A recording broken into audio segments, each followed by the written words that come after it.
बेटे का जो जन्म होता है वो भाग्य से होता है, पर बेटी का जो जन्म होता है वो भाग्य को भी 100 गुना करा जाता है तो सौभाग्य से होता है।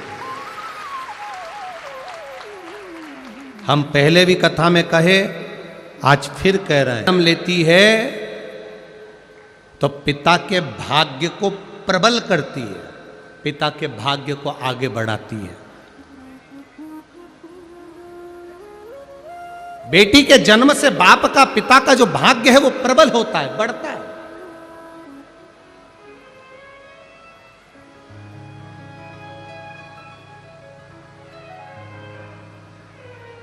भगवान देवादिदेव महादेव ने कहा गुरु द्रोणाचार्य से, तुम्हारे घर में तुमने बेटे को मंगा है और बेटा भी मेरे जैसा मंगा है महादेव। अगर महादेव बेटा बनकर आएगा तो तुम्हें परीक्षा देना पड़ेगा, बार बार परीक्षा देना पड़ेगा, तुम्हारी आंखों में जल भर जाएगा।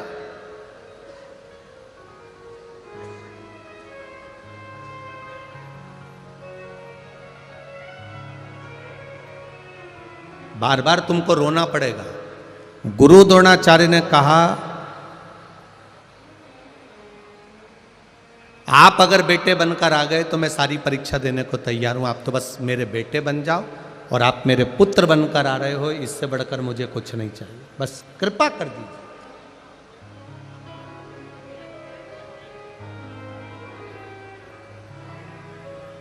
ठीक है, देवादिदेव महादेव ने वर दिया। कृपी गुरु द्रोणाचार्य जी की धर्म पत्नी कृपी गर्भ से हो गई। कई वर्ष गुरु द्रोणाचार्य को निकल गए थे पर संतान का सुख नहीं था, कई वर्ष निकल गए। जो दुनिया में कोई नहीं कर सकता वो मेरा देवादिदेव महादेव कर सकता है। जो दुनिया में कोई ना कर पाए,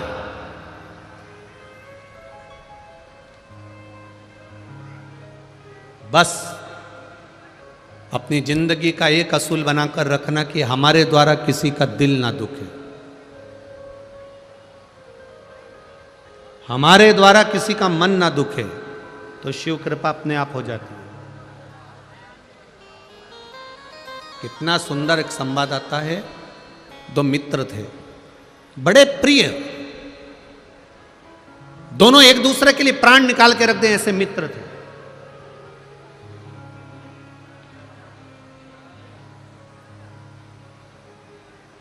बहुत उनमें प्रेम बड़ा हुआ था, बहुत प्रेम।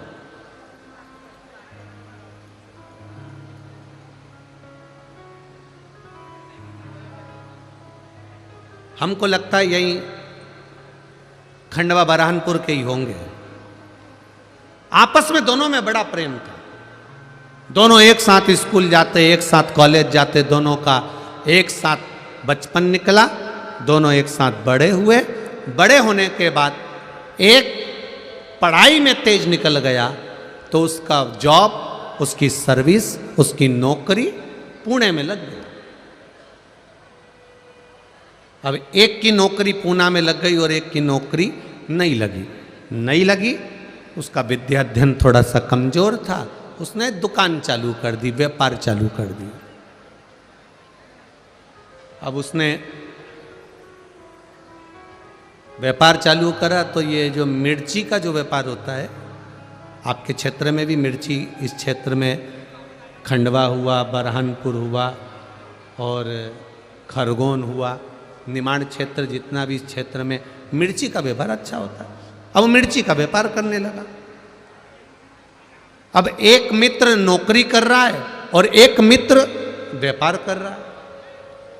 दोनों अपनी अपनी जगह पर सेटल हो चुके हैं। नौकरी वाला पुणे में फ्लैट ले लिया, मकान ले लिया, नौकरी कर रहा है, आराम से रह रहा है। और ये इसने मिर्ची का व्यापार चालू कर दिया। मिर्ची बाजार जाता, खेतों में से मिर्ची को खरीद लेता, बेच देता। ये मिर्ची का व्यापार कर और वो नौकरी कर। समय बीतता चले गया, बीतता गया।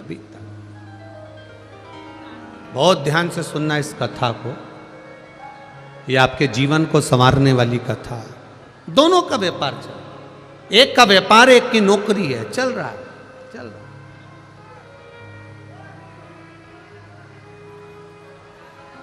अब धीरे धीरे धीरे धीरे व्यापार करने वाला व्यापार को बढ़ा रहा है, नौकरी करने वाला अपनी प्रमोशन मांग रहा है। समय निकलते गया और समय की अनुकूलता में कंपनी बंद हो गई, नौकरी छूट गई। अब नौकरी चली गई, कंपनी बंद, नौकरी गई। 2 महीना, 3 महीना, 4 महीना बहुत प्रयास करा पर नौकरी नहीं लगी। आखिरी में जिस फ्लैट में रहते थे, बैंक का लोन था, बैंक वालों ने कब्जा कर लिया।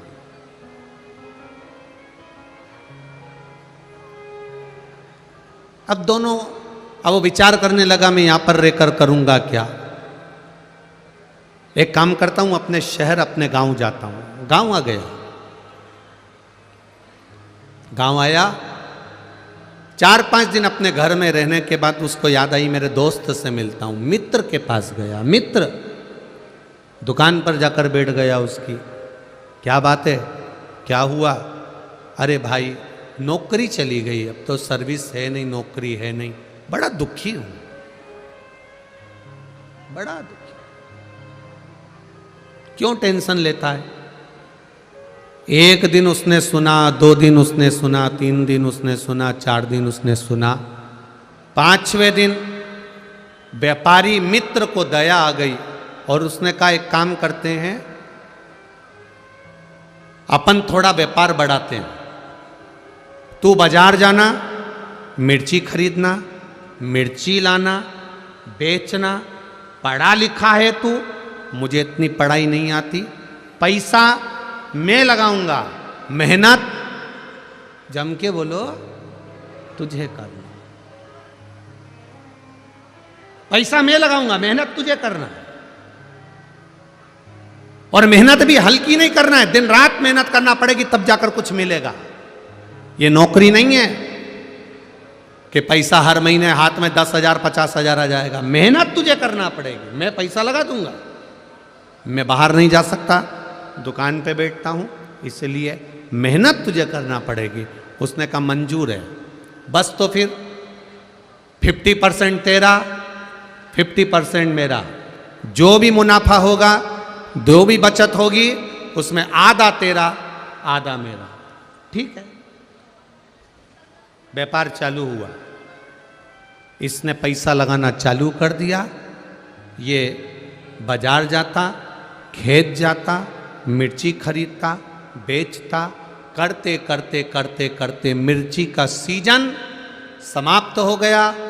अब इन्होंने जहां मिर्ची बेची थी, दोनों मित्र साथ में मुंबई गए और मुंबई में जहां पर इन्होंने व्यापारी के यहां मिर्ची बेची थी, उसके यहां पहुंच गए। भाई हिसाब कर लो, ठीक है, करिए। हिसाब किया,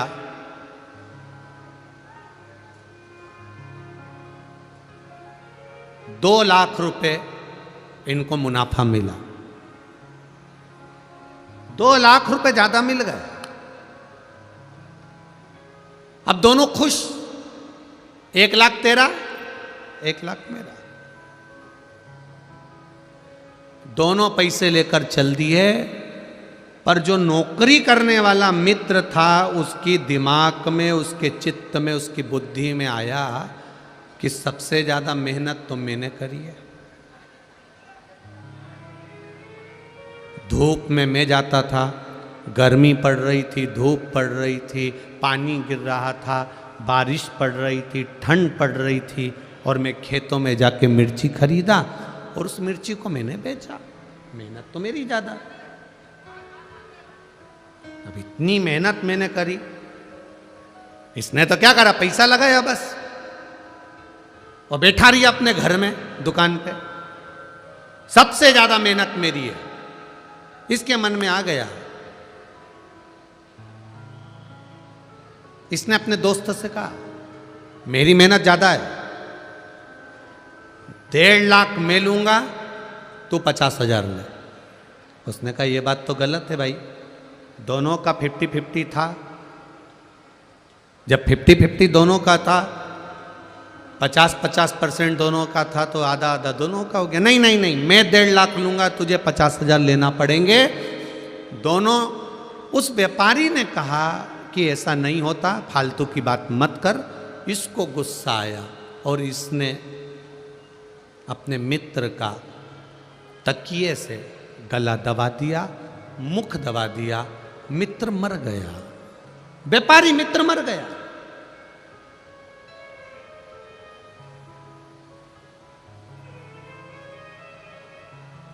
तड़प तड़प के मर रहा, मर गया। मित्र मरा, ये रोता हुआ मित्र के घर गया। मित्र के घर रोता हुआ गया।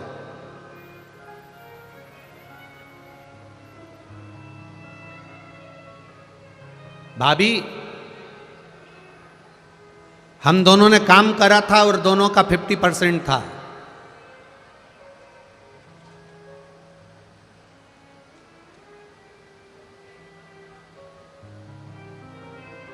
दोनों का 50% था। 60,000 रुपए की बचत हुई, उसमें से ये 30,000 रुपए भाभी मेरे दोस्त के हिस्से के आपको दे दिए और 30,000 मैंने रख लिए। अब घर के लोगों को लगा कितना ईमानदार व्यक्ति है। अब उनको तो मालूम ही नहीं था कि इतना बच गया। उनको तो मालूम पड़ा कि 30,000 कम से कम इसने वापिस लाके दिए तो सही। खुश, परिवार के लोग खुश हो गए, कम से कम 30,000 ईमानदारी से तो दिया। अब उनको लग रहा है कि ये ईमानदार है, पर ये भीतर से कैसा है ये जानता है।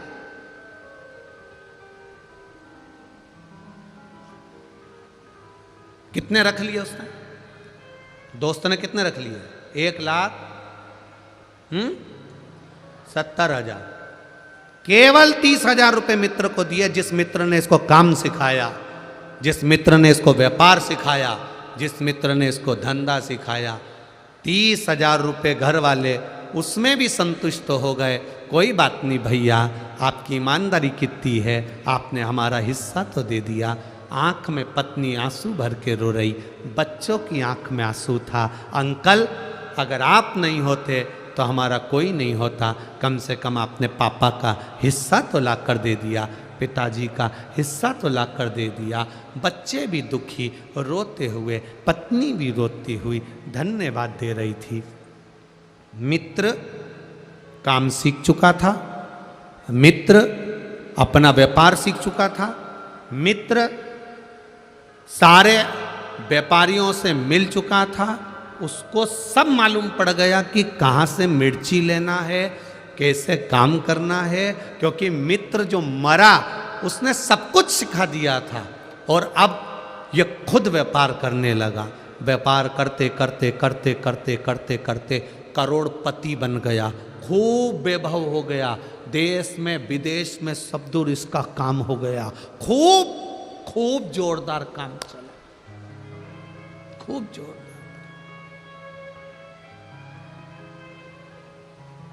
अब शादी हो गई इसकी। शादी होने के बाद घर में एक बच्चा हो गया। करोड़ों का धन, गाड़ी बंगला, संपदा वैभव, सब कुछ हो गया, सब कुछ।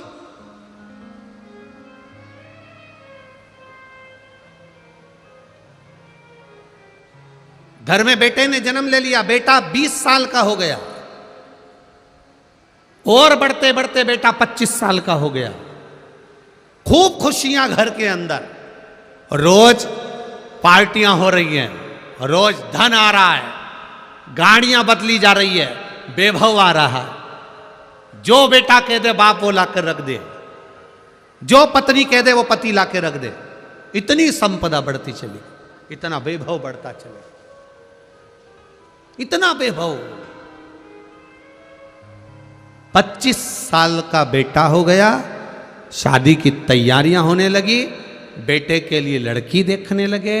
उतने समय में बेटे को थोड़ा सा रोग ने, बीमारी ने घेर लिया। बेटा बीमारी ने घेरा, डॉक्टर के यहाँ गए, इलाज चालू हुआ, पर कोई डॉक्टर की पकड़ में बीमारी नहीं आ रही है कि इसको बीमारी क्या हो गई, इसको रोग क्या हो गया।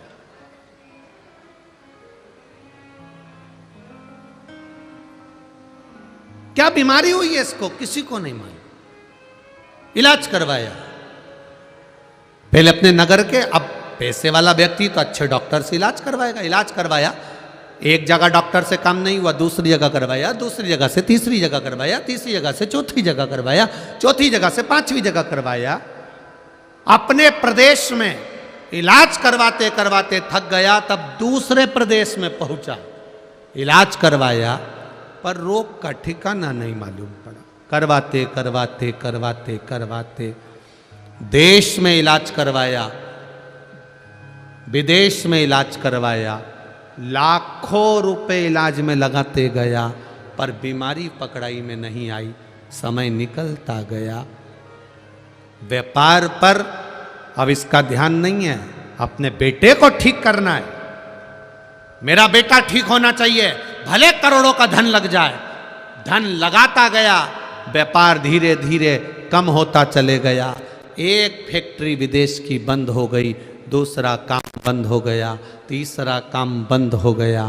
करते करते करते करते इलाज इलाज इलाज इलाज, डॉक्टर डॉक्टर डॉक्टर को दिखाने में लगता गया। मालूम पड़े बैंक वाले आके खड़े हो गए, लोन भरो। अब वो पैसा भी नहीं बचा, जिस घर में रहता था वो घर भी पूरा बैंक में चले गया। किराए के मकान में अपने बेटे और पत्नी को लेकर पहुंच गया। समझ नहीं आ रहा ये कैसे हो गया,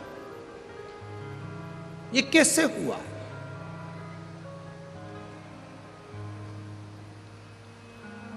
समाप्त होते चले गए।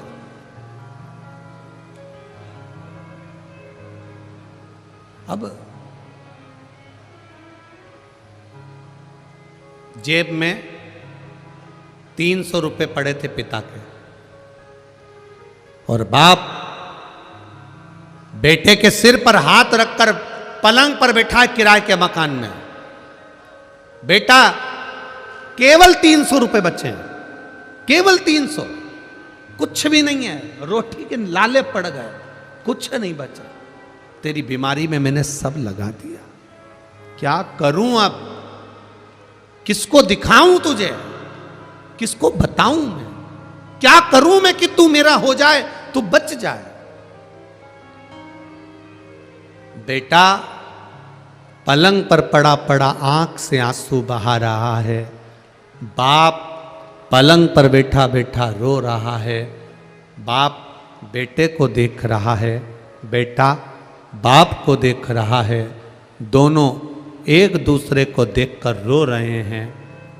बेटे ने अपने पापा से कहा, पापा, पिताजी, बाबूजी,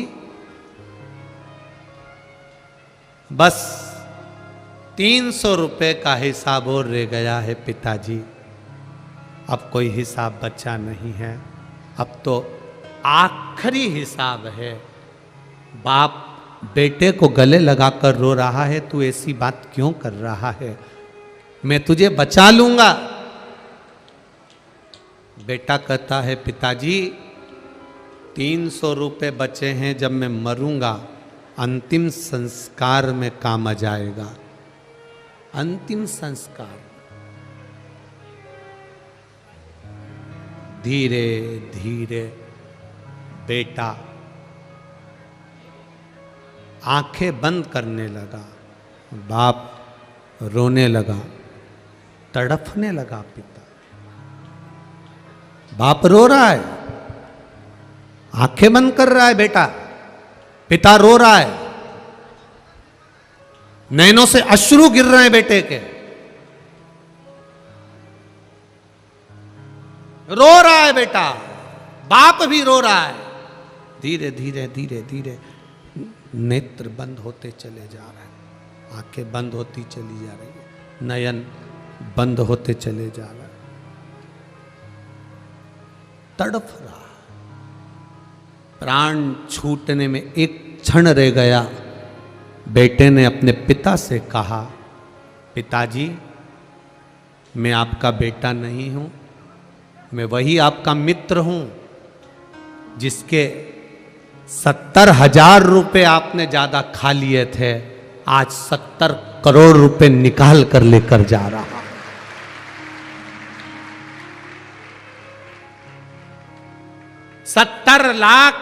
70,000 रुपए का 70 करोड़ 70 लाख लेकर जा रहा हूं। यह हिसाब कोई साधारण नहीं है। आधी रोटी खा लो, रूखी रोटी खा लो, पर किसी को धोखा देकर उसका धन मत खा जाना, जिंदगी भर तड़प तड़प कर मरना पड़ता। थोड़ी आवाज बढ़ाइए। जिंदगी भर तड़प तड़प कर मरना पड़ता।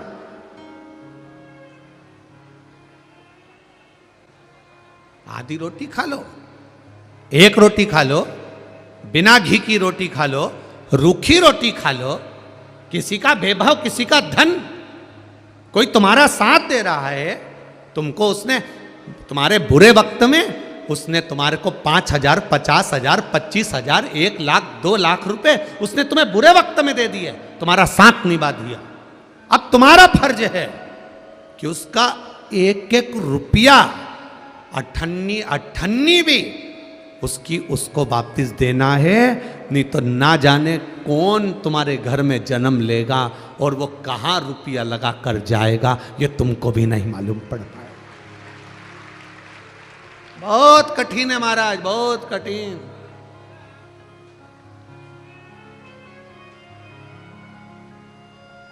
बहुत कठिन है।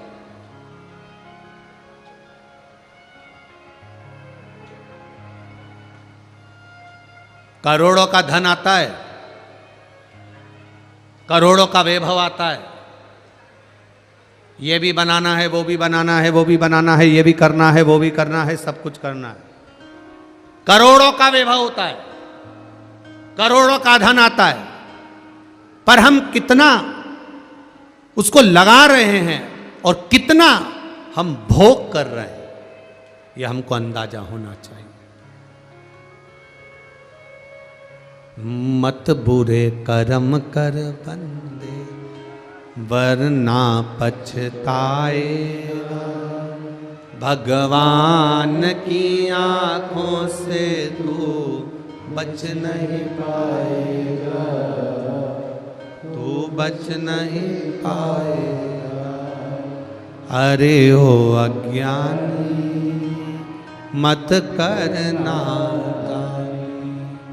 तेरे कर्म का फल भी तू ही पाएगा, जैसा किया तूने तेरे आगे आएगा।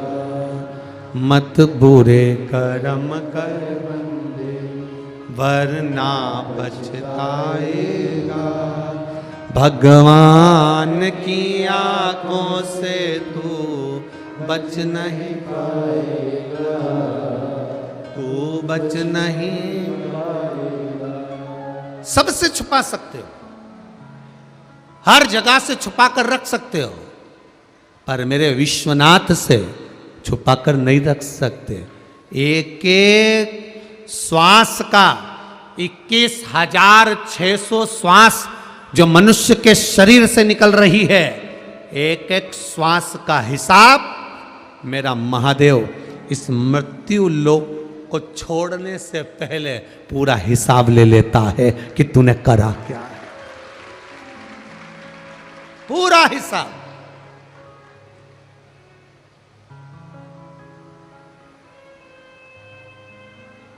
लेगा हिसाब हो। तुम लेते हो कि नहीं लेते हिसाब? अपने लड़के से कहा जा 50 रुपए ले जा, 10 रुपए का सर्फ ले आना, 10 रुपए का साबुन ले आना, 10 रुपए का बिस्कुट ले आना, बेटा आया, आकर मां ने पूछा, ले आया सामान? हाओ, ला हिसाब दे। मां 10 रुपए का सर्फ लाया, 10 रुपए का साबुन लाया, 10 रुपए का बिस्कुट लाया। कितने बचे? 20। ये लो मां, ये 20 रुपए। जब एक माता पिता अपने बच्चों से 50 रुपए का, एक माता पिता अपने बच्चों से 100 रुपए का हिसाब ले सकते हैं, तो वो महादेव भी 100 साल का हिसाब तो लेगा कि करा क्या तूने नीचे जाने के बाद, इस मृत्यु लोक में पहुंचने के बाद तुमने किया क्या है, इस भूमंडल पर जाने के बाद, इस मृत्यु लोक में पहुंचने के बाद तुमने करा क्या? क्या करा? महाराज केवल एक काम करा, खूब सवेरे 8 बजे से दुकान खोली, रात को 9 बजे बंद करी, घर पर आए, रोटी खाई, थोड़ी देर बैठ के मोबाइल चलाया और उसके बाद सो गए। सवेरे उठे, ब्रश करा, मुंडा धोया, स्नान करा, अखबार पढ़ा और फिर वापिस नाश्ता करके दुकान चले गए। तो महादेव भी कहेगा जिंदगी भर कमा कमा के मर गया, इसलिए फोटो तो दीवार पे टंगेगा और तू नरक में टिकेगा। कोई अच्छा काम कर कर नहीं जा रहे। कई लोग कहते हैं हमें अपना घर संभालना है, हमें अपना परिवार संभालना है, हमें अपना पुत्र पुत्री सब संभालना है। शिव जी कहते हैं कि जन्म देने वाला मैं हूं तो निभाने वाला भी मैं हूं। कोई दूसरा तुमको नहीं निभाएगा, निभाएगा तो मेरा देव अधिदेव महादेव निभाएगा, कोई दूसरा नहीं। गुरु द्रोणाचार्य, तुम्हारी धर्म पत्नी कृपी के गर्भ से बेटे के रूप में मैं जन्म ले लूंगा, पर परीक्षा तुम्हें देना पड़ेगी, निभाना तुमको पड़ेगा। बहुत लोग मिलेंगे इस संसार सागर में, आप लोगों से कहेंगे हमारे पास आओ, हम तुम्हारे पास में दुख नहीं आने देंगे, तकलीफ नहीं आने देंगे, कष्ट नहीं आने देंगे। पर शिव महापुराण की कथा कहती है संसार में ऐसा कोई नहीं है महाराज, कोई नहीं।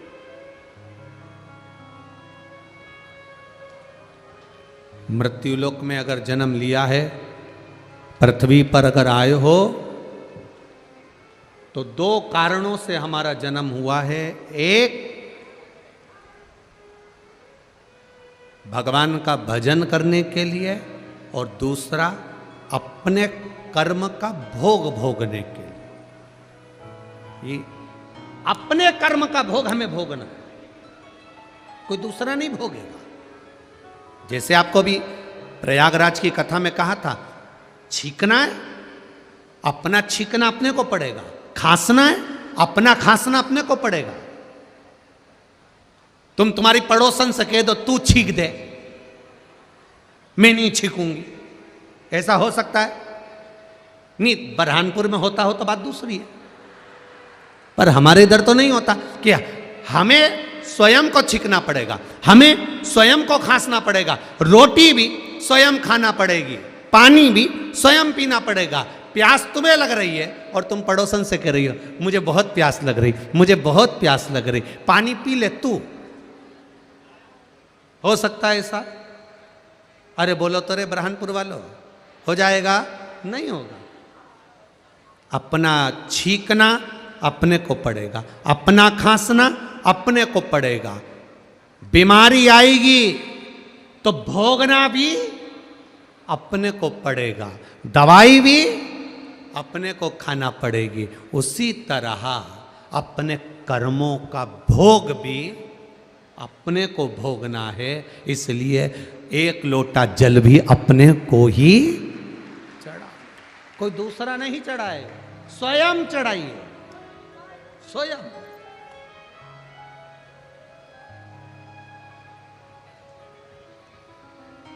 अपने कर्म का भोग अपने को भोगना, कोई दूसरा नहीं होगा।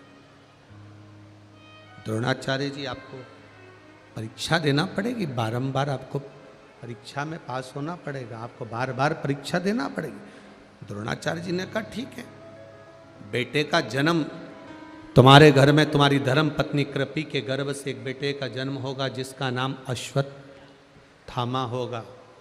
जिसका नाम अश्वत्थामा होगा वो अश्वत्थामा तुम्हारे घर में जैसे ही जन्म लेगा बड़ा वीर, बड़ा तेजवान, सब कुछ होगा।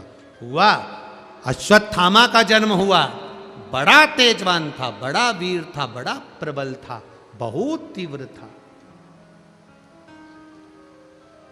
पर बेटे के जन्म के बाद पिता की थोड़ी सी दशा बदल गई। दशा बदली, खाने के लाले पड़ने लगे। गुरु द्रोणाचार्य जी के पास में भोजन के लिए अन्न नहीं था, धन नहीं था, खाने के लाले पड़ने लगे। अन्न नहीं है, धन नहीं है।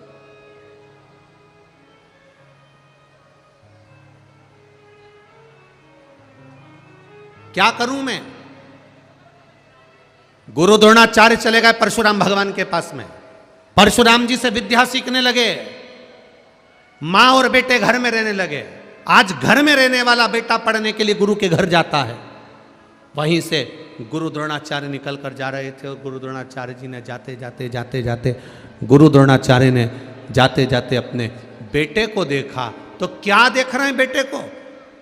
सारे बच्चे, आश्रम के बच्चे सारे की सारे गाय का दूध लेकर आए हैं और पी रहे हैं। और अश्वत्थामा अपने मित्रों से कह रहे हैं दूध मुझे भी पीना है, गौ माता का दूध मुझे भी दे दो, मुझे भी पीना है, गौ माता का दूध मुझे भी दीजिए।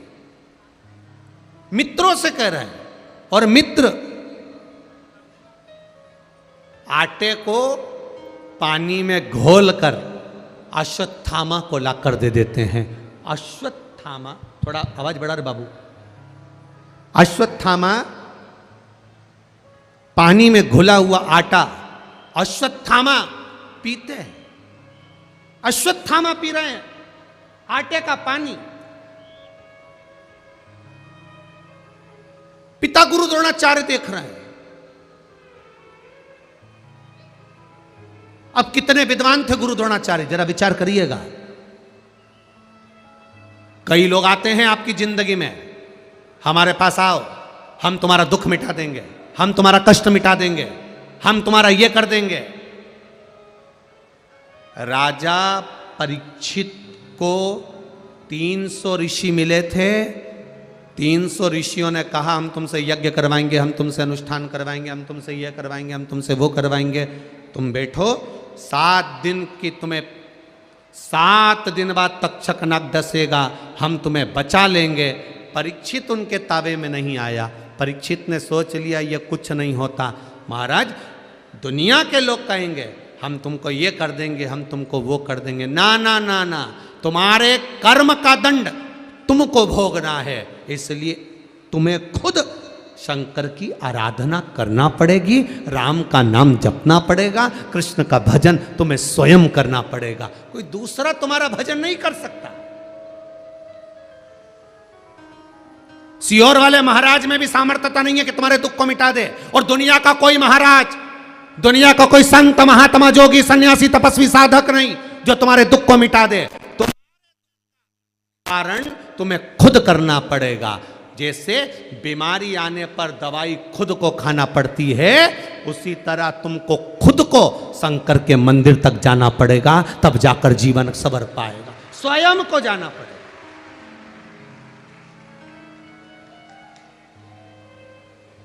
स्वयं जाओ परमात्मा की चौखट पर, परमात्मा के द्वार पर, परमात्मा के दरवाजे पर स्वयं जाकर निवेदन करो, स्वयं जाकर विनती करो, स्वयं जाकर उससे विनय करो, वो निभाएगा।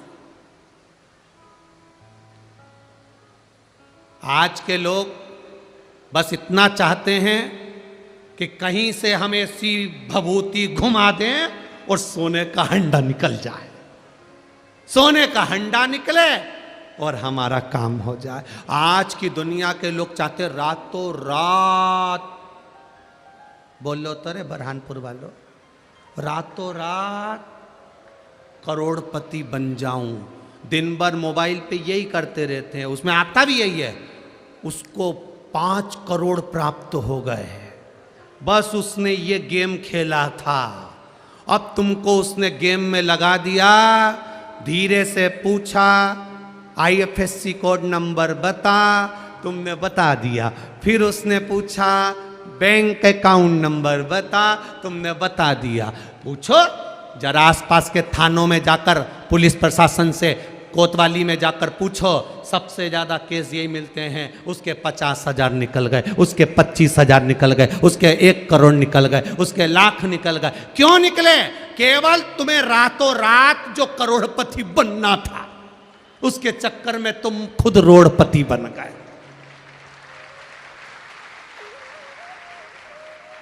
अब थाने में पहुंच के कह रहे, सर FIR लिख लो।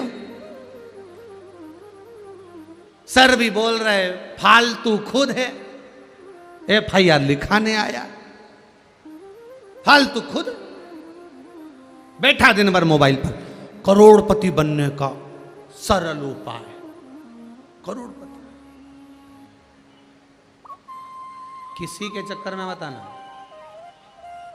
कोई कित्तई के, कोई कित्तई के मेरे पास आ जाओ, दुख मिटा दूंगा, तकलीफ मिटा दूंगा, कष्ट मिटा दूंगा। नहीं नहीं नहीं, तुम्हें खुद भजन करना पड़ेगा, तुम्हें स्वयं शिवालय जाना पड़ेगा, तुम्हें स्वयं भगवान का गुणगान करना पड़ेगा, तब कुछ प्राप्त होगा, कोई दूसरा नहीं कर सकता। एक पत्र आया है, देखिए।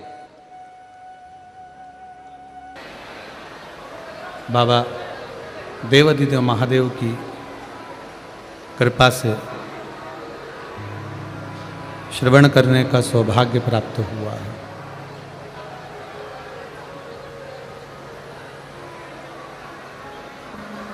भगवान शिव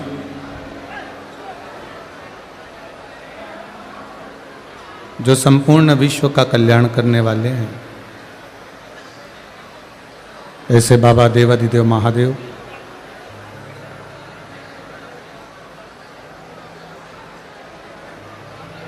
इस पुनीत पावन मां ताप्ती का तट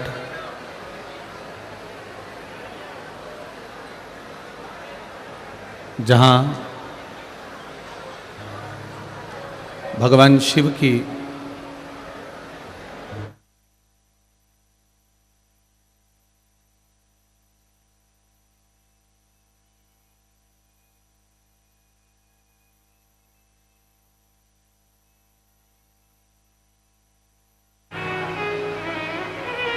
भगवान शिव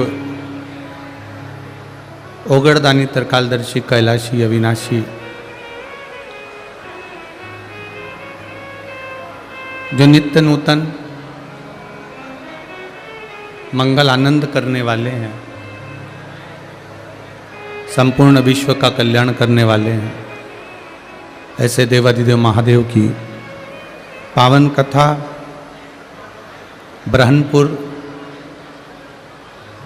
बुरहानपुर की इस पावन धरा पर श्रवण करने का सौभाग्य मिला है।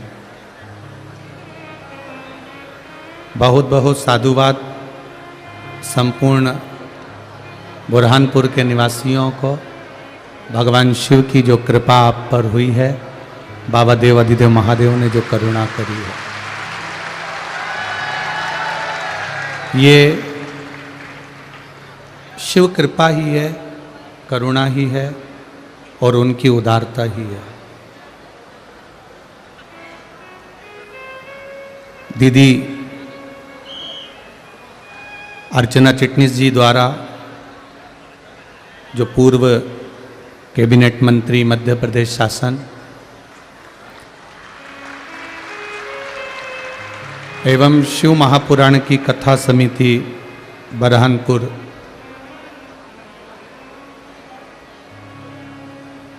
जो पावन कथा का रस तत्व ग्रहण करवा रही है, ऐसी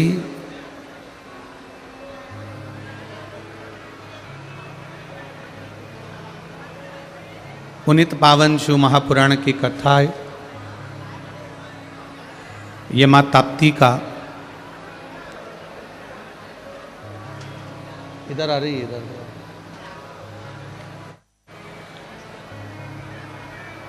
शिव महापुराण की पावन कथा मां ताप्ती का पावन तट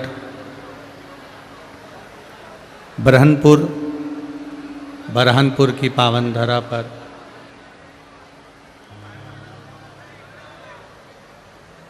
7 दिवसीय इस पावन कथा का लाभ लेने का सौभाग्य मिला है।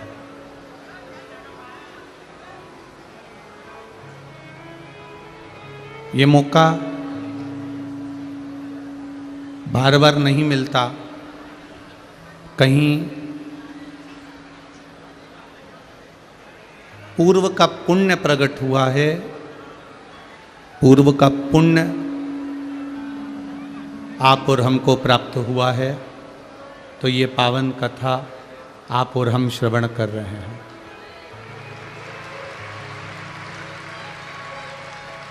महाराज,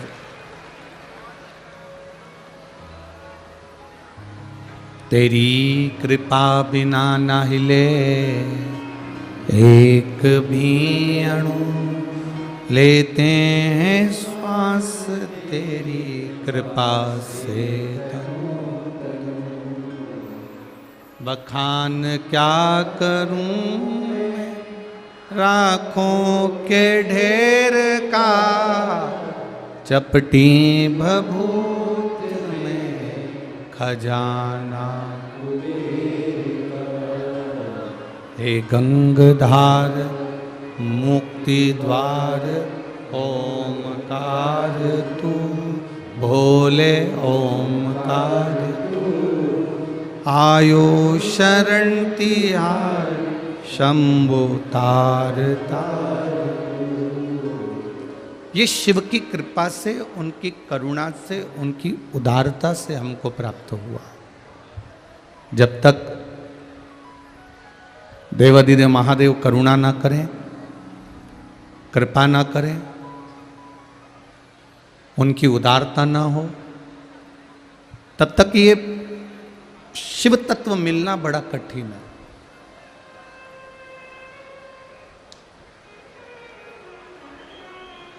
कहीं ना कहीं, किसी ना किसी रूप में ये मध्य प्रदेश और महाराष्ट्र की जो ये बरहानपुर, हम तो यही मानेंगे कि ये बॉर्डर ही है, जहाँ मध्य प्रदेश और महाराष्ट्र का संगम है, और संगम में ये शिव महापुराण की कथा है।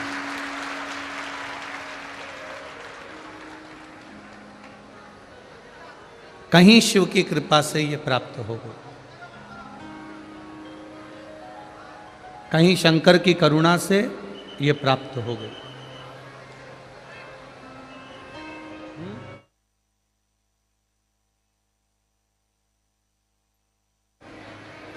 और जब तक शिव की कृपा नहीं होती है, भगवान देवाधिदेव महादेव की जब तक करुणा नहीं होती है, तब तक कोई सुख का अनुभव या भगवान की भक्ति प्राप्त नहीं होती।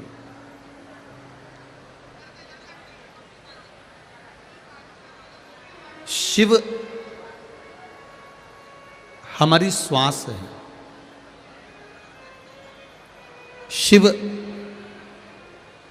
हमारा रोम रोम है, शिव हमारी धड़कन है, और शिव हमारी दृष्टि है, जिसके बिना हम सूने हैं।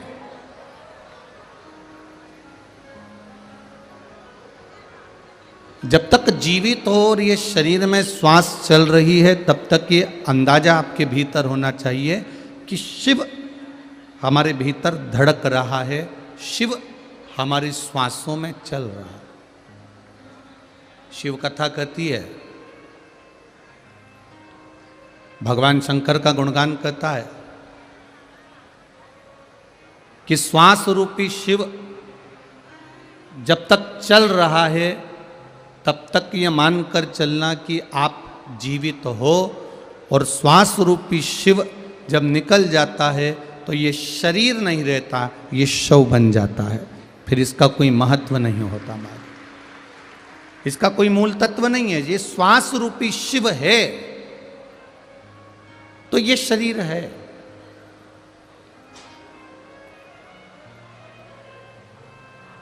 और श्वास रूपी शिव अगर चले गया, श्वास रूपी शिव निकल गया, श्वास रूपी शिव समाप्त हो गया, कहीं श्वास रूपी शिव कहीं गया, तो फिर ये शरीर नहीं रहा, फिर ये श्वास गई, ये शव बन गया।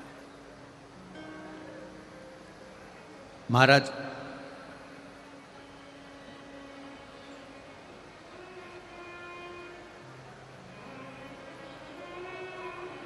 किसी के भी घर पर जाओ, किसी के दरवाजे पर जाओ, किसी के द्वार पर जाओ, तो फर्नीचर मत देखो, अगर देखना है तो उसका नेचर देखो कि व्यक्ति कैसा है। करोड़ों लाखों रुपए का फर्नीचर बनवा लिया, करोड़ों लाखों रुपए का फर्नीचर बनवाया, खूब सुंदर फर्नीचर का निर्माण कर लिया, खूब सुंदर अपन ने मकान बना भी लिया, फर्नीचर बना भी लिया, और मालूम पड़े उसका नेचर ही ठीक नहीं है, तो फिर फर्नीचर को क्या माथा से बड़ी करोगे, क्या करोगे, क्या उस फर्नीचर में? नेचर ठीक होना चाहिए, उसका व्यवहार ठीक होना चाहिए। और जब उसका व्यवहार ठीक होगा, कई लोग बेटी की शादी करते हैं, और बेटी की शादी करते हैं तो देख लेते साहब पेट्रोल पंप है, गाड़ी है, बंगला है, खूब ठाट है, खूब पैसा है, खूब दौलत है, खूब सुंदर मकान बना है, खूब सुंदर बंगला बना, और खूब जोरदार फर्नीचर बना।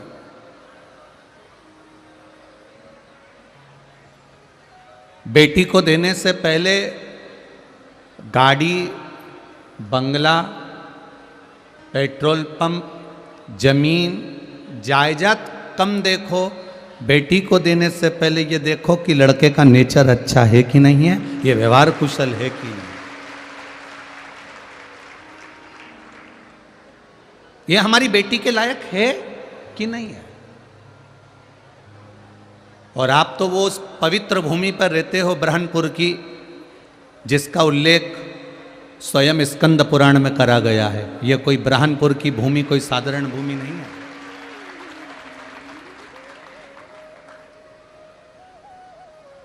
स्कंद पुराण में जहां पर मां ताप्ती का वर्णन किया गया है, उस मां ताप्ती के वर्णन में इस ब्रह्मपुर का वर्णन आता है।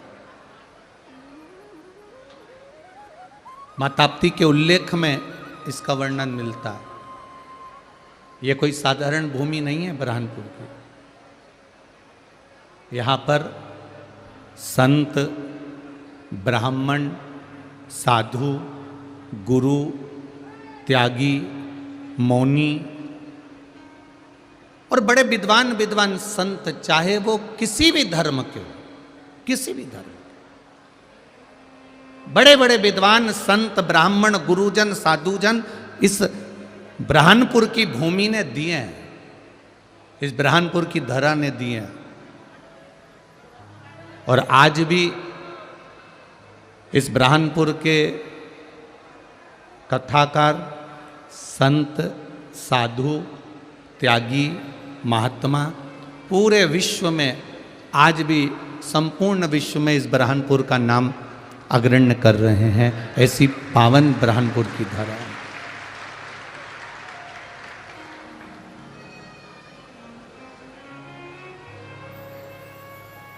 इस पूरे प्रांगण में विराजमान जितने भी संत, साधु, ब्राह्मण, गुरुजन हैं, सबको नमन करता हूँ।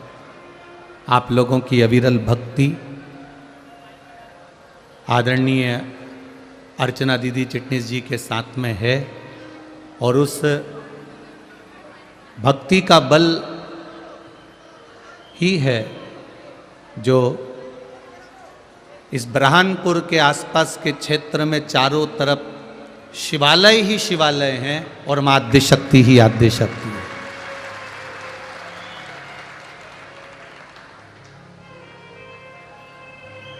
कितनी बार प्रयास करा गया इस ब्रह्मपुर को मिटाने का, कितनी बार प्रयास करा गया इस ब्रह्मपुर को समाप्त करने का, पर मेरा महादेव नीचे से लेकर किले तक में बैठा है, इसलिए उसी का राज्य चलता है। मेरा महादेव नीचे से लेकर किले तक में बैठा हुआ है, इसलिए उसका राज्य चलता है। और नीचे से ऊपर तक अगर वो बैठा हुआ है तो फिर आपको सोचने की जरूरत नहीं है क्या किसको रोई और चादर तन के सोई है। फिर वो बैठा है तो हमको नहीं सोचना। घर का बुजुर्ग, घर का बड़ा, घर का बयो, घर का वृद्ध जब बैठा रहता है, घर का बड़ा जब बैठा रहता है तो फिर छोटे को ज़्यादा सोचने की जरूरत नहीं पड़ती है। फिर नहीं सोचना हमको। मैंने तेरे ही भरोसे ओ बाबा, तेरे ही भरोसे हवा बिच उड़ती जावांगी, बाबा डोर हत्तो छड़ी में कटी, भोले मैं तेरी पतंग, शंभू मैं तेरी पतंग, हवा बिच उड़ती जावांगी, बाबा डोर हत्तो छड़ी में कटी। ये शिव तत्व है, ये शंकर है, जिसकी एक बार करी हुई भक्ति, जिस पर चढ़ाया गया एक लोटा जल, जिस पर चढ़ाया गया एक बेलपत्र खाली नहीं जाता। आप अगर उसके मंदिर के सामने से निकल कर भी गए हो ना, तो उसकी कृपा की दृष्टि आप पर पड़ गई तो ही आपका कल्याण निश्चित हो जाता है। ऐसा शिव है, ऐसा वो घड़ी है, ऐसा मेरा दयालु है।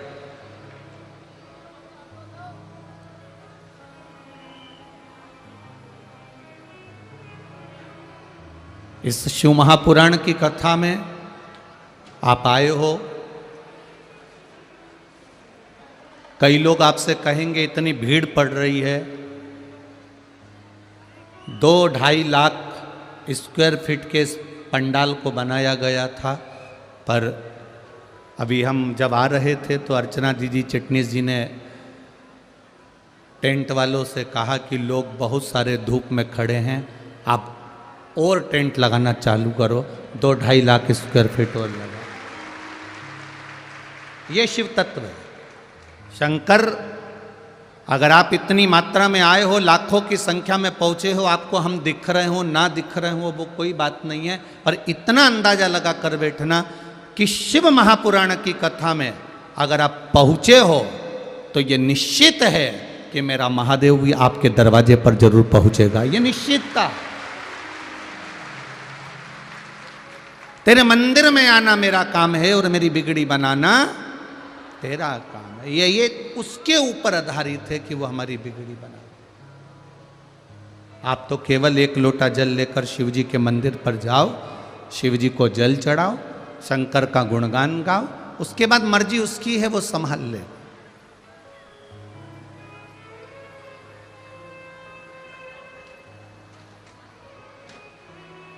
ब्रह्मपुर की इस धरा को जो कथा मिली है वो अश्वत्थामा शिव महापुराण की कथा मिली। भगवान शिव जी के 19 अवतार में से एक अवतार है अश्वत्थामा का अवतार।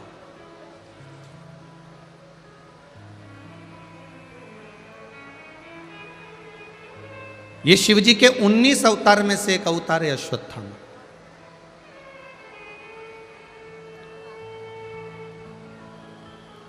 और ये कोई साधारण सा शिव तत्व का कोई साधारण सा अवतार नहीं है। जिस समय पर भगवान देवाधिदेव महादेव अपने आनंद के साथ में मां जगत जननी जगदम्बा माता पार्वती के साथ में विराजमान हैं, उस समय पर गुरु द्रोणाचार्य ने शिव जी की जो आराधना करी है, जो साधना करी है, उसका फल उनको शिव के पुत्र के रूप में अर्थात शंकर भगवान के स्वरूप में प्राप्त हुआ।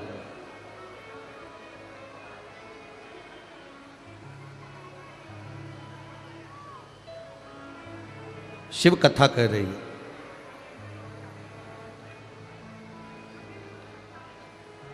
गुरु द्रोणाचार्य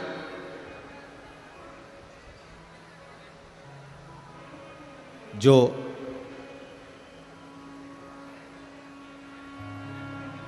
नित्य शिव का शिवलिंग का निर्माण करते हैं और शंकर भगवान के शिवलिंग का निर्माण कर कर उसका पूजन कर कर उस शिवलिंग का विसर्जन करते हैं।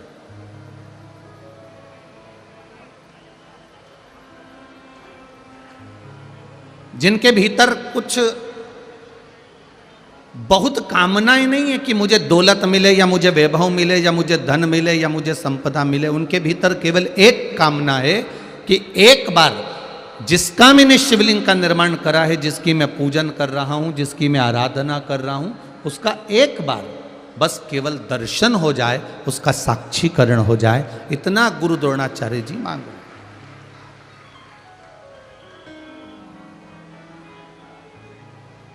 केवल जिसका मैं भजन कर रहा हूं, जिसका मैं गुणगान कर रहा हूं, जिसका मैं स्मरण कर रहा हूं, जिसका मैं मंत्र जाप कर रहा हूं, जिसका मैं नाम जाप कर रहा हूं, उसका एक बार साक्षीकरण हो जाए, एक बार उसका दर्शन हो जाए।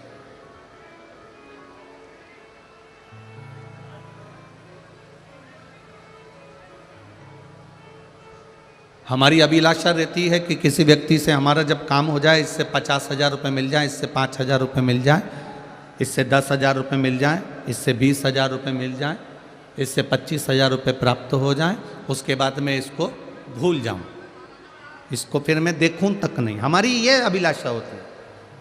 और गुरु द्रोणाचार्य की ये अभिलाषा नहीं थी कि मेरे पास में मुझे वर मिल जाए या मुझे संपदा मिल जाए या मुझे दौलत मिल जाए या मुझे धन मिल जाए। गुरु द्रोणाचार्य जी की एक अभिलाषा प्रबल थी कि बस एक बार जिस महादेव का मैं शिवलिंग का निर्माण कर रहा हूं, जिस महादेव के मैं शिवलिंग को निर्मित कर रहा हूं, जिसकी मैं पूजन कर रहा हूं, जिसकी मैं आराधना कर रहा हूं, बस उसका दर्शन हो जाए, उसका स्मरण हो जाए।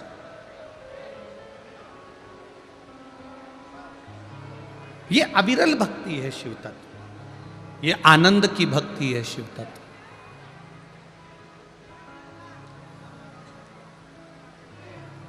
अभी आपको कथा में कहा कि बरहानपुर के चारों तरफ आप अगर घूमकर देखेंगे तो पूरे ब्रह्मपुर में किसी के इतने मंदिर नहीं मिलेंगे जितने थोड़ी थोड़ी दूर पर शिवालय मिलेंगे, शंकर जी का शिवलिंग मिलेगा पूरे ब्रह्मपुर में। आप जहां मर्जी पड़े वहां जाकर देख लो, छोटे छोटे शिवलिंगों का निर्माण पूरे ब्रह्मपुर में है।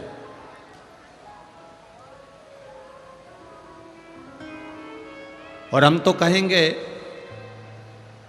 ब्रह्मपुर की धरा भोलेनाथ जी और ठाकुर जी, लड्डू गोपाल जी, मदन मोहन सरकार जी, कृष्ण कन्हैया लाल जी, राधा वल्लभ लाल जी, ये दोनों पूरे ब्रह्मपुर को माध्य शक्ति साथ में मिलकर पूरे ब्रह्मपुर को संभालती रहती है।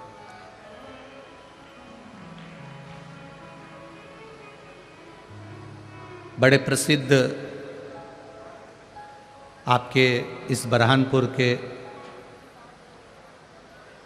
श्रीमद् भागवत के वक्ता हैं आदरणीय मुखिया जी, हरिकिशन मुखिया जी, आपके ब्रह्मपुर का हीरा है। कथा में आए हैं, यहाँ आए हुए हैं क्या? आए। प्रणाम महाराज जी। ये आपके ब्रह्मपुर के हीरा हैं जिनके पुष्टि मार्ग पर, वैष्णव धर्म पर और ठाकुर जी की भक्ति पर, ठाकुर जी की सेवा के प्रति आपका जो भाव प्रकट किया गया है, सुंदर सुंदर कथाओं के माध्यम से पूरे ब्रह्मपुर की इस सुगंध को पूरे विश्व में फैलाया है आपने। बहुत बहुत प्रणाम करता हूं, सभी ब्राह्मण संतों को मेरा प्रणाम। शिव तत्व है।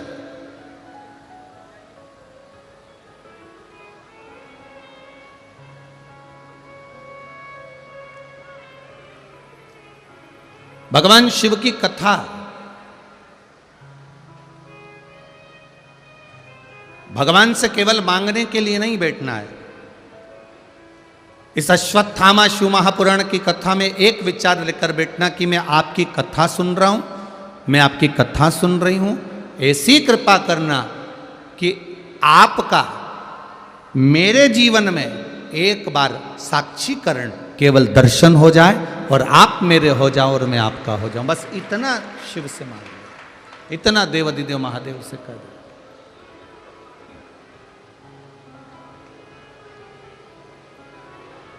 इतना देवाधिदेव महादेव के सामने अगर आपने कह दिया तो निश्चित है सुख का अनुभव होगा, निश्चित। आज के जमाने में लोग दुनिया की चमक में जी रहे हैं और ये चमक में जीना हम मना नहीं करेंगे। आप अपनी चमक में जियो, खूब राजसी ठाट में जियो, खूब सुख में जियो, हम कभी मना नहीं करेंगे। पर इतना जरूर कहेंगे धन कमाने के चक्कर में अपने सनातन धर्म को मत छोड़ देना, नहीं तो जिंदगी भर ढूंढते रहेगा।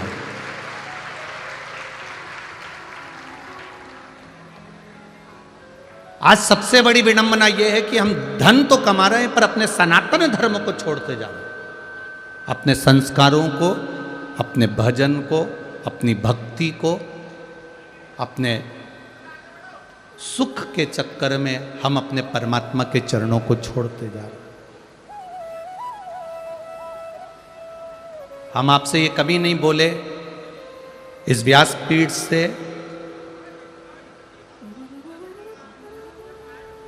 अर्चना दीदी, हमने कभी इस व्यासपीठ से यह नहीं बोला कि आप संत बन जाओ या साधु बन जाओ या कहीं नदी के तट पर जाकर बैठ जाओ या मंदिर में जाकर बैठ जाओ। इस व्यासपीठ से एक बात जरूर कही है और बार बार कही है,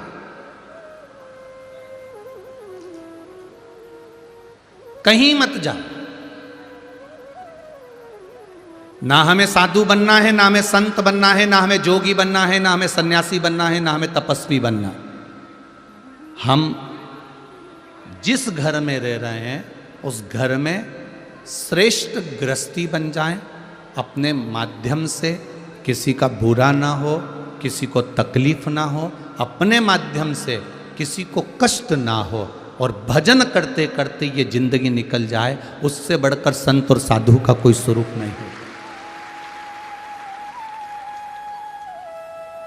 उससे बढ़कर कोई संत साधु का स्वरूप नहीं है। आप भजन करते, मान लो आप नर्मदा जी के घाट पर बैठ गए, मान लो आप ताप्ती के घाट पर बैठ गए, मान लो आप गंगा जी के घाट पे बैठ गए, मान लो आप कहीं जाकर बैठ भी गए, तो वो बैठने पर अगर आपका मन परिवार में, कुटुंब में, रिश्तों में, नातों में उलझा हुआ है तो उस मन का कोई मतलब नहीं, उस भजन का या वहां जाकर बैठने का कोई मतलब नहीं।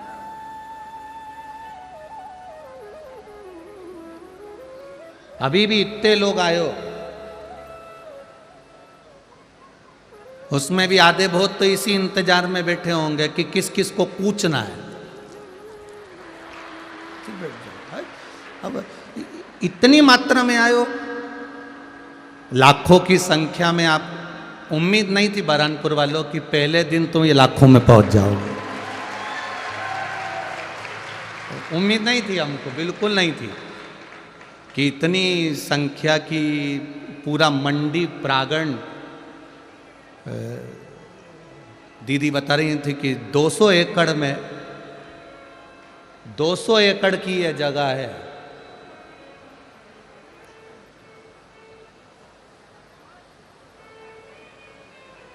एक एकड़ भी खाली नहीं है, यह बरहानपुर है। ये आपकी अविरल भक्ति है, ये आपका विश्वास है, ये आपकी दृढ़ता है, ये आपकी भक्ति है, ये आपका विश्वास है।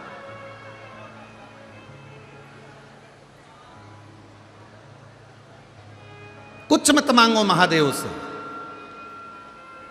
बस एक काम करो, महादेव के चरणों में जाकर बैठ जाओ, एक लोटा जल हम महादेव को समर्पित कर दें और जल समर्पित कर कर बस उसका स्पर्श, उसका दर्शन मात्र हो जाए, और दर्शन मात्र हुआ तो समझ लो कि आपका कल्याण निश्चित हो गया।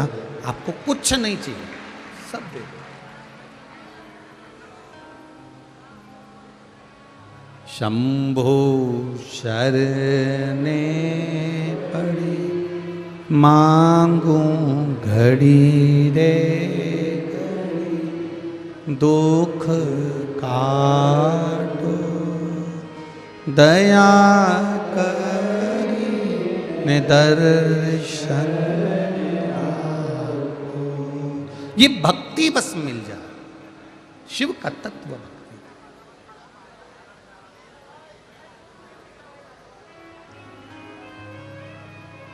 कुछ नहीं मांगा गुरु द्रोणाचार्य जी ने, केवल शंकर भगवान की आराधना कर रहे हैं, भगवान शिव की भक्ति कर रहे हैं, शिवलिंग का निर्माण कर रहे हैं।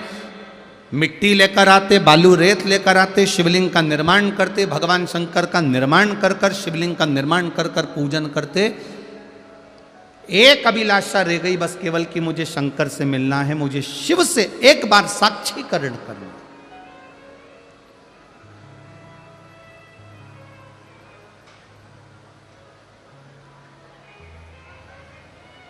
मुझे उस महादेव का साक्षीकरण करना है जिन्होंने ब्रह्मा और विष्णु दोनों के साथ मिलकर इस सृष्टि की सुंदर रचना करी।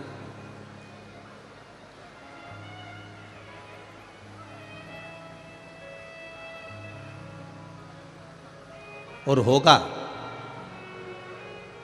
अगर आपका विश्वास पक्का है, आपका भरोसा पक्का है, आप शिव की आराधना में लगे हुए हो, तो निश्चित है एक बार मृत्यु के पहले मेरे महाकाल का दर्शन जरूर होगा, ये निश्चित है।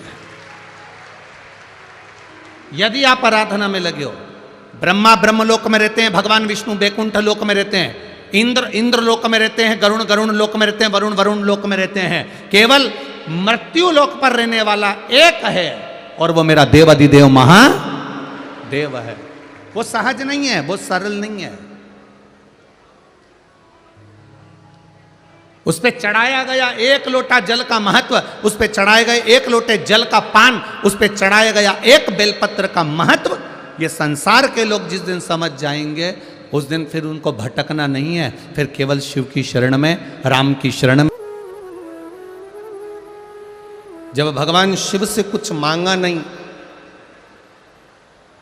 केवल शिवलिंग का निर्माण करना और शंकर भगवान को जल चढ़ाना।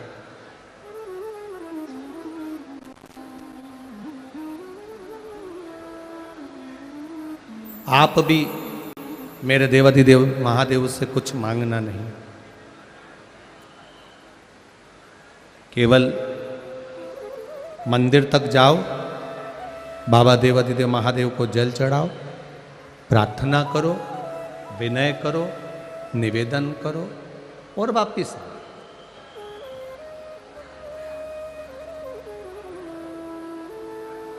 और यदि मांगने का मौका भी मिल जाए अगर महादेव से, तो इतना जरूर करना कि देना हो तो दीजिए जन्म जन्म का साथ। बस इतना दे दो कि आप और हम, वो पहले कथा में कहा है, अंत समय प्रभु आना पड़ेगा, वचन दिया तो निभाना पड़ेगा, आए ना आए प्रभु कुटुंब कबीरा, अंत समय प्रभु आना। कोई आए ना, जीवन में तकलीफ कितनी भी आए, कष्ट कितना भी आए, पर तेरा साथ, तेरी कृपा हर पल बनी रहे। प्रसन्न हो गए मेरे देवाधिदेव महादेव। जैसे देवराज ब्राह्मण के सामने प्रकट हुए थे,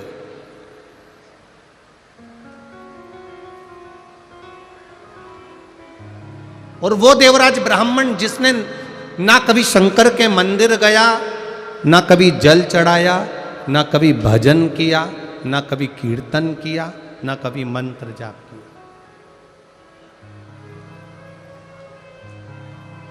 चोरी का धन लेकर आया था, वो धन शिव जी के मंदिर में लेकर चले गया। थोड़ी देर शरीर में ताप पड़ा, बुखार आया, छुप कर बैठा रहा, दीवालों में दबत कर बैठा रहा, और फिर जब दब कर बैठा रहा, शिव महापुराण की एक क्षण की कथा उसके कानों में पहुंच गई। मात्र एक क्षण की कथा उसके कानों में गई। चोरी का धन लिया, मंदिर से बाहर निकला, बेलपत्री के वृक्ष के नीचे बैठा, प्राण छूट गया।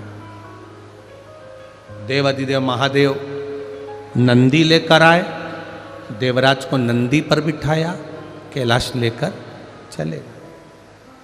अब देवराज के मन में एक प्रश्न उठ गया कि ना तो मैं कभी शंकर के मंदिर गया था, ना मैंने लोटा भर के जल चढ़ाया था, ना मैंने कभी बेलपत्र चढ़ाया था, ना कभी मैंने शिव जी की आराधना करी थी। फिर ऐसा कौन सा कारण है जिसके कारण मुझे कैलाश धाम मिल गया? शंकर जी मुझे नंदी पर लेकर जा रहे हैं, ऐसा मैंने पुण्य कौन सा करा था? तब देवाधिदेव महादेव ने कहा, तूने पुण्य नहीं करा, पर तेरी माता रोज, तेरी माँ प्रतिदिन 1 लोटा जल भरकर मेरे मंदिर को चढ़ाती थी, इसलिए तेरी मुक्ति इस बेलपत्री के वृक्ष के नीचे हुई।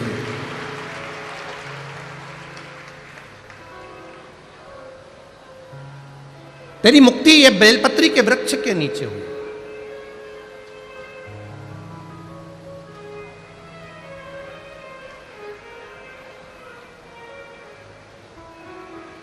परिवार का अगर एक सदस्य भी भगवान शंकर को जल चढ़ा रहा है, उज्जैन के ऋण मुक्तेश्वर मंदिर में लिखा हुआ है, शिव महापुराण की कथा सुनने वाला,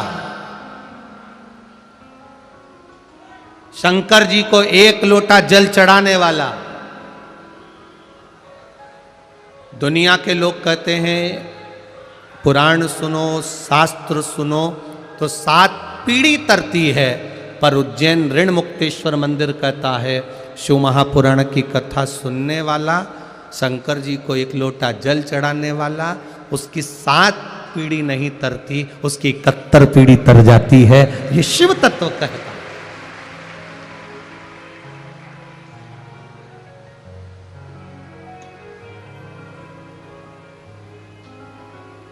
भगवान शंकर का ही गुणगान कर रहा है।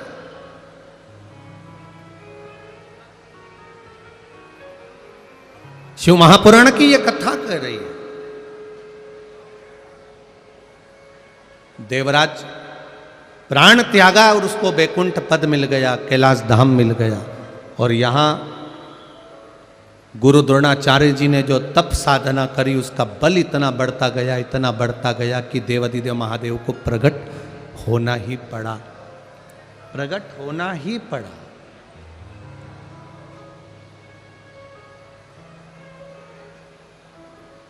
आप में से कितने लोग हैं जो शंकर जी के मंदिर में 1 लोटा जल चढ़ाने जाते हैं?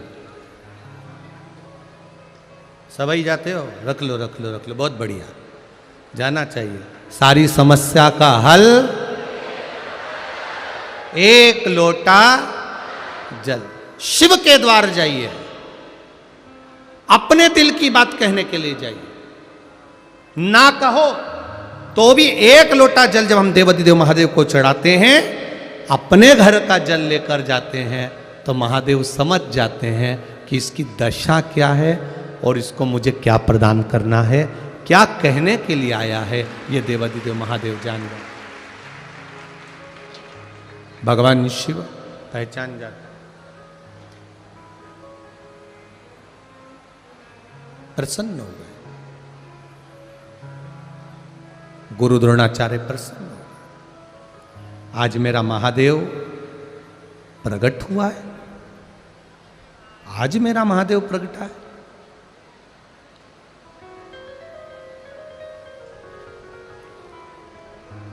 महादेव ने कहा गुरु द्रोणाचार्य जी से, मांगो। द्रोणाचार्य जी मांगो, आपको क्या चाहिए, क्या प्रदान करूं मैं आपको।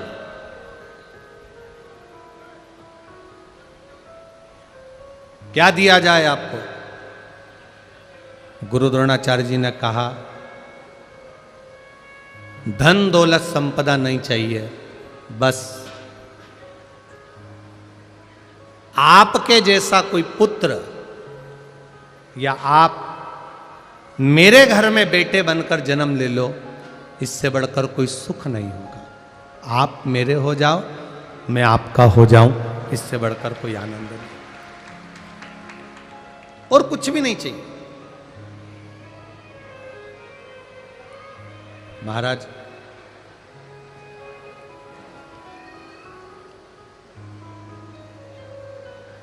शिव कथा कह रही है,